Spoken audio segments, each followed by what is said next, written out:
샬롬, 오늘은 성경의 66권 중 13권을 저서하여 가장 많은 성경을 저술한 저자이기도 한 바울에 관한 이야기를 해보려고 합니다.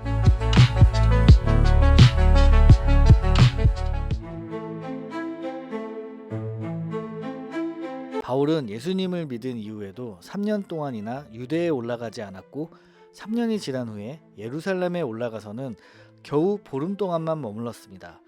그리고 첫 번째 예루살렘 방문 후 14년 동안 유대 지방을 멀리 떠나 있었으며 이것은 그의 증언에서도 알 수 있습니다. 또한 자신이 유대인 가운데 유대인이라는 사실을 입증하려 했을 때도 그는 유대에서 출생했다거나 유대에서 양육을 받았다고 주장하지 않았습니다. 그러나 나도 육체를 신뢰할 만하며 만일 누구든지 다른 이가 육체를 신뢰할 것이 있는 줄로 생각하면 나는 더욱 그러하리니 나는 8일 만에 할례를 받고 이스라엘 족속이요 베냐민 지파요 히브리인 중에 히브리인이요 율법으로는 바리새인이요 열심으로는 교회를 박해하고 율법의 의로는 흠이 없는 자라.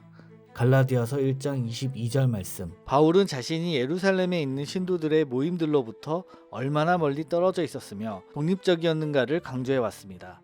그래서일까요? 몇몇의 신학자들은 바울을 비판하기도 합니다. 토마스 제퍼슨은 그의 친구 윌리엄 쇼트에게 보낸 편지에서 예수의 가르침을 최초로 오염시킨 자라고 했으며, 버나드 쇼는 바울이 세상에 태어나지 않았더라면 세상을 위해선 훨씬 더 좋았을 것이라고까지 말했습니다. 바울은 이방인들에게 예수님의 복음을 위해 자신의 인생을 바친 사람이었을 텐데 도대체 무엇 때문에 이렇게 가혹한 평가를 내리는 것일까요? 이런 냉소적인 평가는 비단 신학자들만의 이야기는 아니었습니다.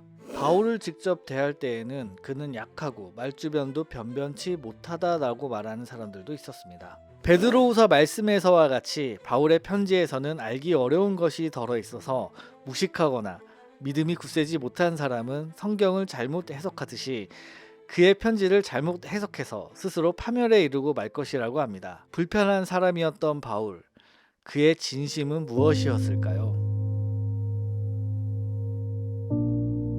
바울은 여러 가지 투쟁의 한복판에서 제기한 물음에 대한 답변을 하거나 적대자들을 반박하기 위하여 다소 낯선 내용들이었기 때문에 오직 바울의 격양된 목소리와 매정한 말들만 보고 있어서 그에 대해 오해한 면이 있는 것은 아닌가 생각해 봅니다. 웨인 믹스는 우리는 바울이 주로 즉각적인 논쟁의 열기 속에서 언제나 압박을 받으면서 사유하는 것을 본다.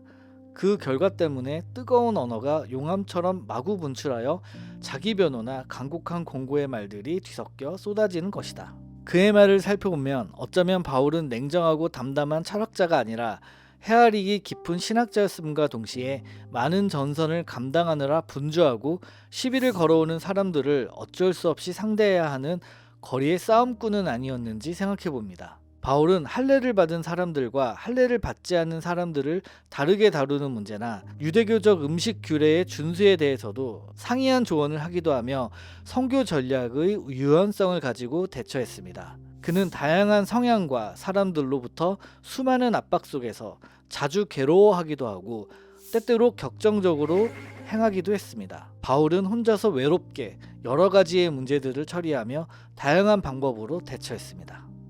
약한 자들에게 내가 약한 자와 같이 된 것은 약한 자들을 얻고자 함이요 내가 여러 사람에게 여러 모습이 된 것은 아무쪼록 몇 사람이라도 구원하고자 함이니 내가 복음을 위하여 모든 것을 행함은 복음에 참여하고자 함이라.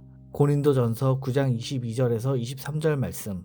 고린도전서의 말씀을 통해 여러분은 바울의 진심이 느껴지시나요? 바울은 이렇게 본인이 처한 다양한 상황을 설명하면서 어쩔 수 없이 엇갈리게 취할 수밖에 없는 자신의 태도에 대한 이유를 제시하였습니다. 바울은 예수님의 적대 세력, 막무가내의 싸움꾼이라기보다는 한 영혼을 귀히 여기며 예수님의 말씀을 전하기 위해 물불을 가리지 않았던 열정적인 하느님 나라의 일꾼이었던 것입니다. 히브리인 중에 히브리인이었고 당대 최고의 랍비 가멜리엘 문화생으로서 유대교 율법에 가장 철저하고 정통한 사람이었고, 예수 그리스도를 믿는 자들을 박해하던 사람이 어떻게 예수에 대해 그렇게 정통할 수 있었으며 그 시대에만 있었던 구약 성경을 통해 예수 그리스도를 통한 구원의 진리를 전할 수 있게 되었던 것일까요? 사울이 길을 가다가 다메섹에 가까이 이르더니 호련히 하늘로부터 빛이 그를 둘러 비추는지라. 땅에 엎드러져 들음에 소리가 있어 이르시되 사울아 사울아 내가 어찌하여 나를 박해하느냐 하시거늘 대답하되 주여 누구시니이까 이르시되 나는 네가 박해하는 예수라. 내가 복음을 위하여 모든 것을 행함은 복음에 참여하고자 함이라. 사도행전 9장 3절에서 5절 말씀.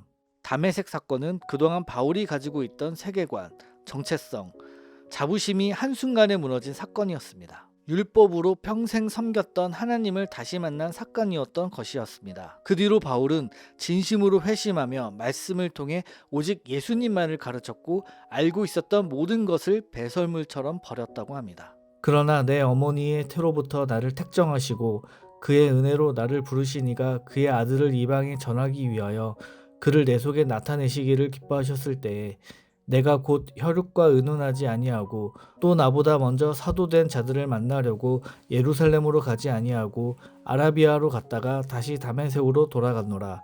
갈라디아서 1장 15절에서 17절 말씀.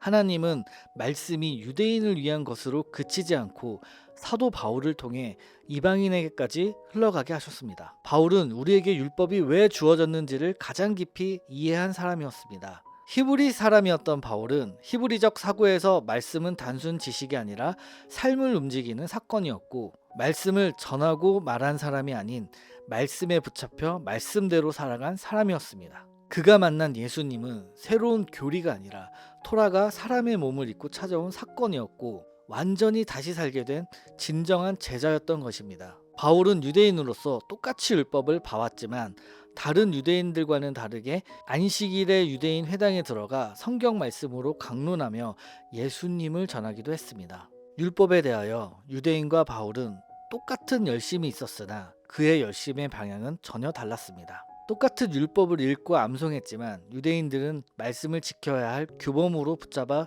논쟁이 그치지 않았지만 바울은 말씀 안에서 오실 메시아의 그림자를 보았으며 예수님처럼 율법을 완성시키는 사람이었습니다. 바울은 말씀 속에 감추어진 진리를 발견한 후 이 깨달음을 각 교회의 상황과 눈높이에 맞게 이렇게 전했습니다. 고린도 교회에게는 이 세대의 지혜로는 예수를 알 수 없었고 그분이 영광의 주이심을 알았다면 십자가에 못 박지 않았을 것이다. 말씀의 지혜는 지식으로 얻을 수 있는 게 아니라 십자가로 드러난 하나님의 지혜를 바라보라고 말했습니다.